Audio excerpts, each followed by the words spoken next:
Assalamualaikum warahmatullahi wabarakatuh.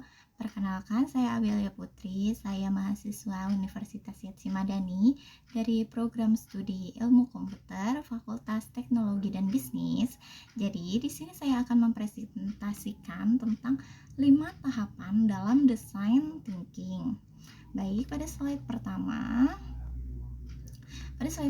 ada memahami pengguna. Jadi pada tahap pertama kita berusaha memahami kebutuhan dari perasaan pengguna.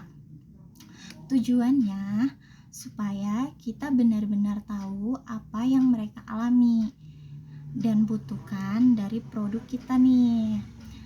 Biasanya akan melakukan wawancara, observasi, atau survei untuk menggali pengalaman pengguna. Misalnya, kalau kita mau buat aplikasi kesehatan, kita bisa tanya nih pada pengguna apa saja kesulitan mereka dalam menjaga pola makan. Dari sini kita mulai memahami masalah dari sudut pandang pengguna secara nyata. Lalu selanjutnya yang kedua itu ada merumuskan masalah. Setelah memahami pengguna, kita masuk ke tahap define, yaitu dari sini kita merumuskan masalah utama berdasarkan data hasil empati tadi. Semua informasi kita analisis, lalu kita tentukan masalah yang paling penting untuk diselesaikan. Contohnya yaitu pengguna kesulitan melacak makanan sehat karena aplikasi yang ada terlalu rumit. Nah, kalimat seperti itu disebut problem statement dan akan menjadi dasar untuk mencari solusi di tahap berikutnya. Selanjutnya, di slide ketiga ini yaitu menciptakan ide solusi, yaitu proses menghasilkan ide-ide kreatif sebagai solusi. Di sini kita boleh berpikir seluas mungkin tanpa takut salah. Gunakan teknik seperti brainstorming atau mind mapping untuk mencari berbagai kemungkinan. Misalnya dari masalah sebelumnya muncul ide membuat fitur scan makanan.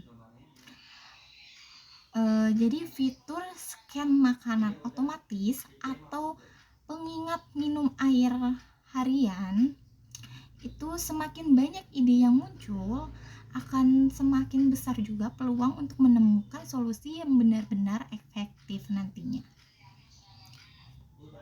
Lalu pada slide keempat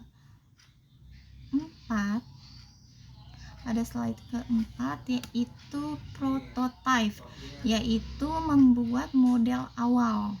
Setelah ide terkumpul, kita lanjut ke tahap prototype.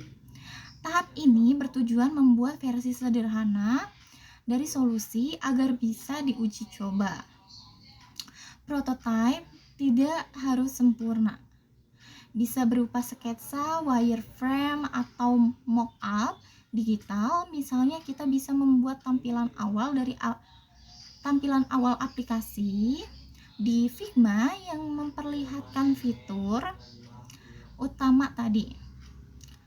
Tujuannya adalah memperlihatkan bagaimana ide kita bekerja dalam bentuk nyata. Selanjutnya, yang terakhir ada tes atau menguji dan mengevaluasi. Tahap terakhir adalah tes nih. Di sini kita menguji prototipe yang sudah dibuat kepada pengguna secara langsung. Kita memperhatikan bagaimana mereka menggunakan produk, apa yang mereka sukai, dan apa yang perlu diperbaiki. Misalnya nih, pengguna merasa fitur scan makanan masih lambat, maka kita bisa memperbaikinya agar menjadi lebih cepat dan akurat. Hasil dari tahap ini bisa membuat kita kembali ke tahap sebelumnya untuk menyempurnakan solusi.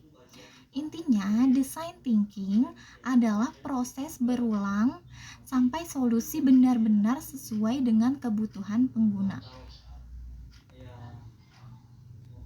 Baik, mungkin itu saja yang bisa saya sampaikan. Kurang lebihnya mohon dimaafkan. Wassalamualaikum warahmatullahi wabarakatuh.